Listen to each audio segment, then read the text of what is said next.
SportsBit is powered by BetOnline, driving the opening odds market since 2001. Visit sportsbookreview.com to learn more about BetOnline and its A+ rated platform in the link below.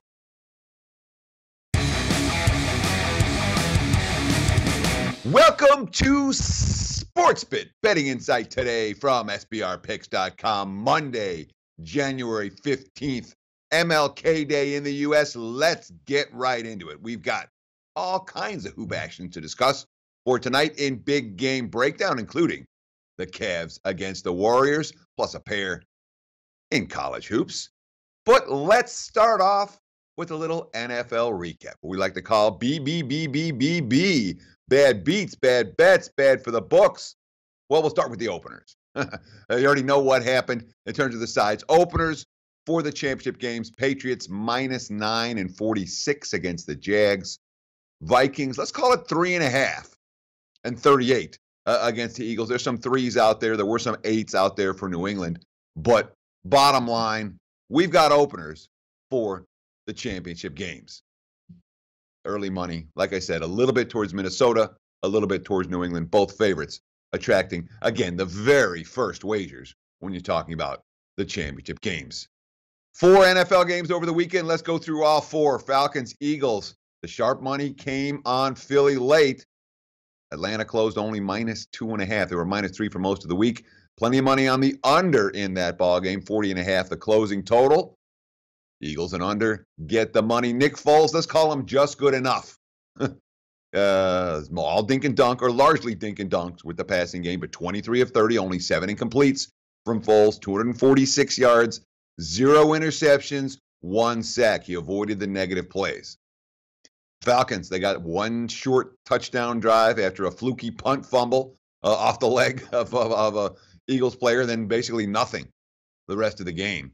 And then Sarkisian with his baffling play calls. Game on the line, 4th quarter, less than 2 minutes. Atlanta in a goal line position. Sarkisian, he says Matt Ryan rolling out. Matt Ryan doesn't roll out particularly well. That play had absolutely no chance. Look at the pick. You can see it. How about this tweet from our friends at Vegas Point Blank? You can read that column every day at sportsbookreview.com. Ryan Sarkisian, Falcons playoff offense.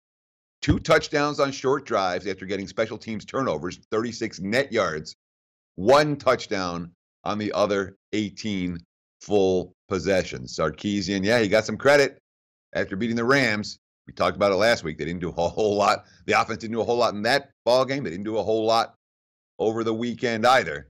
The Philadelphia Eagles, as home dogs, played the disrespect card. They'll get a chance to do that again in the NFC Championship game on Sunday. 1 favorite has covered for the entirety of the NFL playoffs. You know who that favorite was. The one team that covers every week. The easiest money to be made, probably with the New England Patriots. 9-1 against the spread their last 10 last year. The best point spread team in the NFL. What's happened this year? Well, now they're 10-1 against the spread their last 11. 13.5 is where that game closed. Never went to 14. Never certainly stayed at 14. Every time I went to 14, wise guys bought it back. Yeah, the Pat's statistical profile stinks. Tennessee wasn't ready for prime time. Brady, 53 pass attempts. He didn't get sacked. He didn't throw an interception. Mike Mularkey canned after the game. Tennessee, in a sense, they overachieved. In the other sense, I don't blame him for dumping Mularkey. I don't think Mularkey would have brought that team to the next level. I don't know if the next coach will. I'm confident Mularkey wouldn't have. Jags Steelers, this is one of the 2 games from Sunday that everybody is talking about on Monday. Pittsburgh closed 7 and 41, all the sharp money on Jacksonville. And boy, the sharp money was right. Certainly 21-0 right from the get-go. This one's about Steeler mistakes. All right. Blake Bortles, he was respectable, 14 of 26, 214. He threw a touchdown, no interceptions.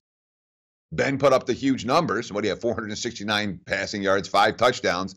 But why were they in a 21-0 hole? Why were they in a 28-7 hole? Big Ben threw a bad interception, and he gave away a touchdown by holding the ball way too long against that Jags defense on a strip sack. That was probably that ended up being the difference in the ballgame, was that particular play. Roethlisberger's got to take some heat here. Of course, When you look at Todd Haley's play calls in the 2 fourth-down tries, Roethlisberger was 18 of 19 when running on 4th down in his career. And Haley runs wide with Bell and then chucks one downfield. That's iffy.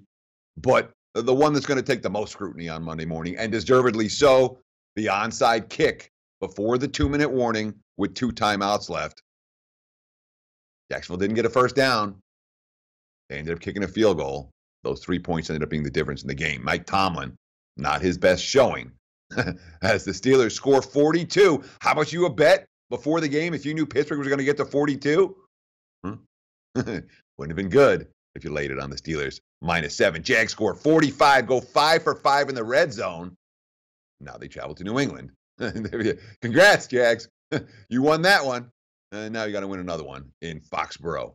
And, of course, the ending heard around the world. What happened? Saints, Vikings closed 5.5 and 47.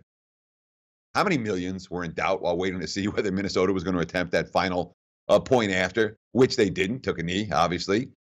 But wild game, certainly a brutal beat for under better, especially if you had the good number of 47. That looked pretty good to cash. What was it, 17-7 going in the fourth quarter? It looked really good to cash.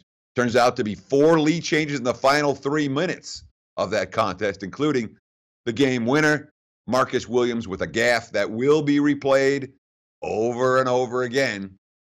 Now we got Keenan to Diggs in the NFL playoff lore forever. 61-yard touchdown as time expired. All right, we got some good quotes. Frank Kunovich, director of specialty games for Caesars, said in an email, quote, "That will go down in the Bookmaker Hall of Fame as one of the biggest swings ever in a game.